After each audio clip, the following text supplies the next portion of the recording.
ত্রয়োদশ জাতীয় সংসদ নির্বাচনের প্রস্তুতির অংশ হিসেবে ভোলার দৌলতখান এলাকায় নৌবাহিনী টহল কার্যক্রম পরিচালনা করেছে। তারা বাজার ও গুরুত্বপূর্ণ সড়ক প্রদক্ষিণ করে সাধারণ মানুষকে শান্তি শৃঙ্খলা বজায় রাখার বিষয়ে সচেতন করেছে। সবাইকে আইন শৃঙ্খলা রক্ষায় প্রশাসনের সহযোগিতা করার আহ্বান জানানো হয়। বিস্তারিত থাকছে মোহাম্মদ রাশেদ খানের প্রতিবেদনে। ভোলার দৌলতখান এলাকায় ত্রয়োদশ জাতীয় সংসদ নির্বাচনের প্রস্তুতি হিসেবে নৌবাহিনী বিশেষ টহল দল পরিচালনা করেছে। সূত্র জানিয়েছে, টহল কার্যক্রমের মূল উদ্দেশ্য নির্বাচনকে শান্তিপূর্ণ, সুষ্ঠু ও নিরপেক্ষভাবে সম্পন্ন করা।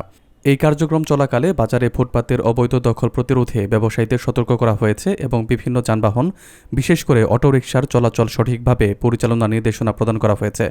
স্থানীয়দের সঙ্গে কথোপকথনের ভিত্তিতে জানা গেছে, নৌবাহিনী সাধারণ মানুষকে নির্বাচনের সময় শান্তি ও শৃঙ্খলা বজায় রাখতে সচেতন করছে।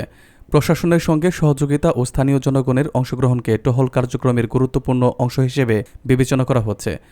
নিরাপত্তা রক্ষাকারী বাহিনী জানিয়েছে, নির্বাচনকালীন সময়ে নিয়মিত টহল ও নজরদারি অব্যাহত থাকবে, যাতে ভোটাররা নিরাপদে ভোট দিতে পারে।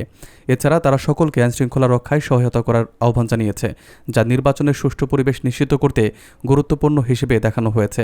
এই কার্যক্রম স্থানীয়দের মধ্যে নিরাপত্তা ও সচেতনতা বৃদ্ধিতে সহায়ক হিসেবে কার্যকর হচ্ছে।